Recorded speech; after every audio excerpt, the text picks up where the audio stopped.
Namaste, a warm welcome to each and every one of you. I am Jayapalashri from Samskara Healing, and I'm happy to be here again with you all. This is episode 4 for the talk on Ravan, and I hope you all are enjoying all the conversations. I have heard some feedback, and I'm very happy. Thank you for telling me, and also kind of asking me to read up and to kind of share more details, which exactly what I'm doing. I did speak about Ravan being the demon. I've spoken about the aspect of the 10 faces that he's carrying, which includes our kama, krodha, moha, things like that. I've spoken about all that. I've spoken about the aspect of our ego, and also I've come to the point where I've transitioned to speak about him being intellectual. I started with it because I started speaking to people, and people were saying, he is such an intelligent person, and I was like, yes, he was truly intelligent, and something to be really looking into and understanding. So when I started talking about all this and researching and putting my facts out for you all, so that each one of you who's interested and responding to whatever I'm saying, it started getting interesting. The interesting factor which I spoke yesterday and I continue today is about the Ravan Samhita. Ravan Samhita was written by him.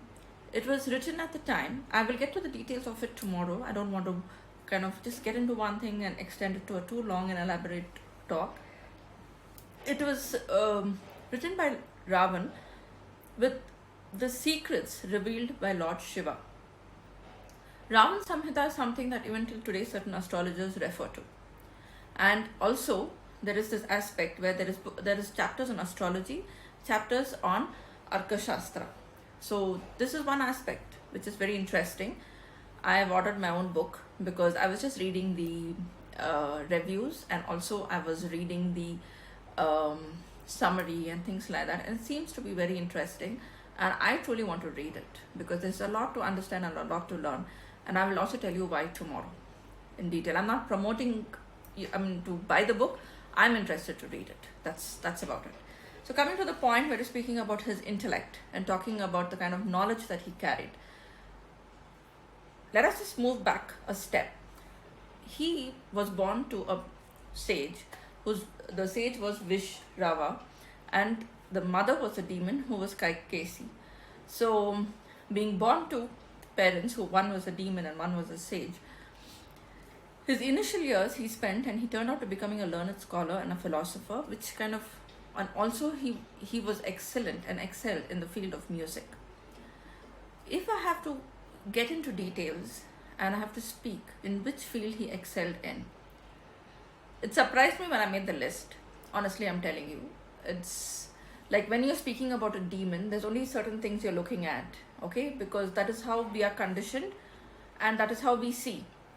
And I include myself in this conditioning. It's just not that I'm speaking about others, but I've done the homework of researching because I wanted to put out the facts. I just didn't want to speak about like a hearsay saying, you know what, I heard this and this is how it is. It's not right for me to say something like that. So I have been, every day I'm sitting and doing X amount of research, and I'm bringing up this matter and putting it.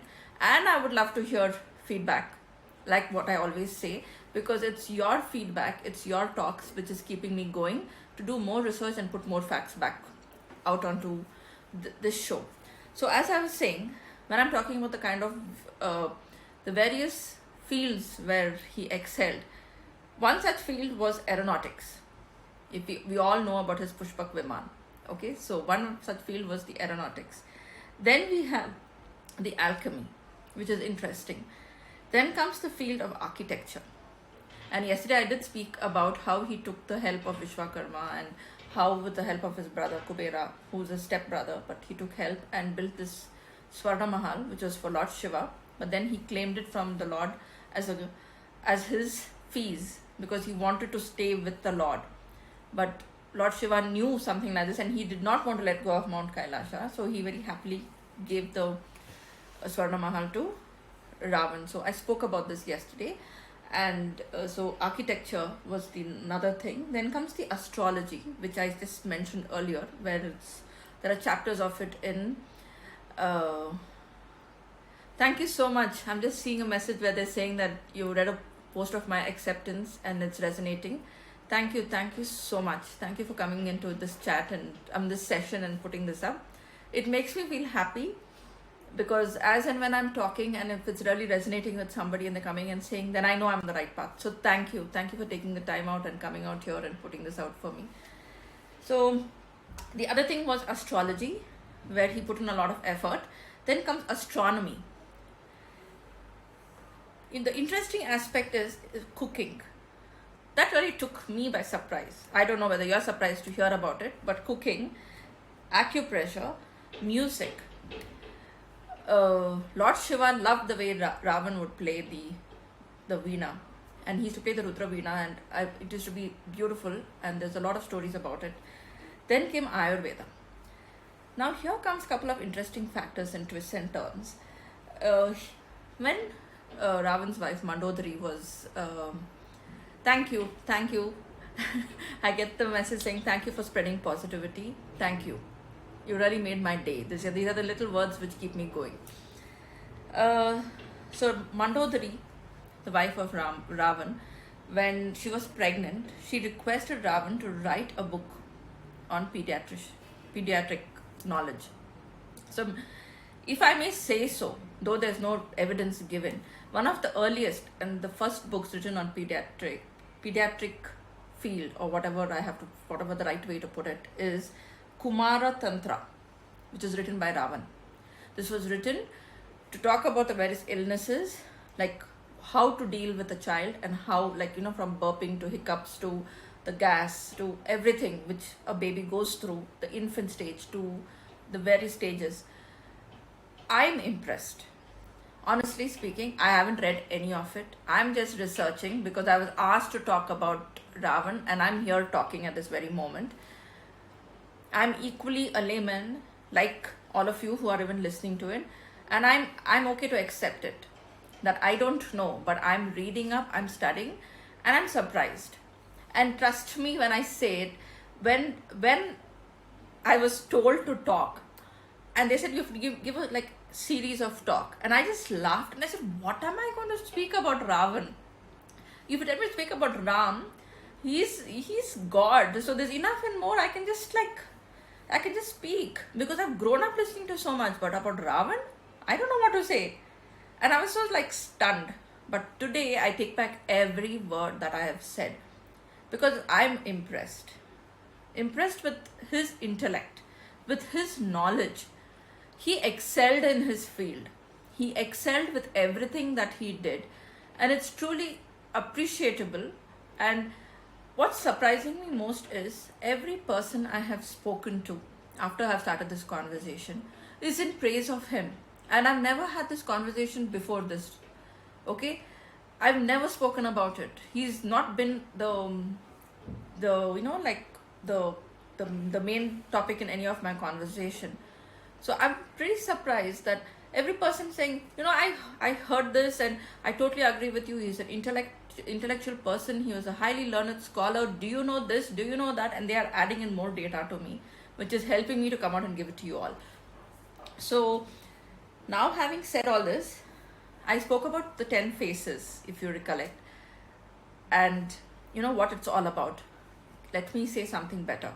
I spoke about, it's very easy for you and me to sit and label a person and also say that, you need to let go of this. If you have all this, you're Ravan. If you don't have all this, you're Ram. That is the conditioning that we've all accepted, and we've grown up, and we're conditioning the future generations. But what I truly appreciate is there are the 10 faces that he carries, or the 10 heads he carries, is because of the vast knowledge that he carried. He carried the knowledge of the 6 Shastras. I don't think any one of us have it in us to carry the knowledge of the 6 Shastras and the 4 Vedas. So he carried the knowledge of the 6 Shastras, like your Dharma Shastra, Artha Shastra, then he had the Kama Sutra, Brahma Sutra, and it went on. And then he had the 4 Vedas, the Rig Veda, the Yajur Veda, the Atharva Veda, Sama Veda. So he carried all that knowledge in himself. So he was a highly intellectual person. You talk about administration, you talk about anything, he excelled in his field. So on that aspect, and yes, yesterday I did speak about the Shiva Tandava, the Stotram which he wrote in praise of Lord Shiva. And I did speak about that bit yesterday. So in case if you missed it, just look up my previous live session and you would be able to see it. I will get into the detail of the meaning of Shiva Tandav Stotra in a separate session by itself, and I will also get into talking in depth about Ravan Samhita, because there's a lot of meaning in it. It is interesting how Lord Shiva imparted this kind of knowledge to Ravan. In case if he was a kind of person who actually had to be, yes, there is, I mean, we know the story, we do know that he was terrorizing the three worlds. The gods got really like petrified of him. He troubled them, and they actually ran to Lord Vishnu asking for help to save them. So it is understandable. It is understandable the way, all this is there. But nevertheless, there was something in him where Lord Shiva actually shared all the secrets and everything which Ravan has written in Ravan Samhita. So that is the interesting aspect. And there's just the little bits. I just want to kind of bring everything together, and I want to share it tomorrow with you, and the Shiva Tandav thing, which I will do soon. I thank you for listening. I thank you for being patient as I'm doing these little short live sessions, and I thank you for the lovely words of appreciation that's coming my way. It's my little incentive to keep going. Thank you so much, and have a wonderful day, and I hope to see you all tomorrow once again. I'm hoping to come around the same time. I haven't fixed a time because I wanted to be available for everybody, but nevertheless I shall be here to speak about Ravan Samhita tomorrow. So until then, I thank you. I wish you a wonderful day. Thank you. Bye. Namaste.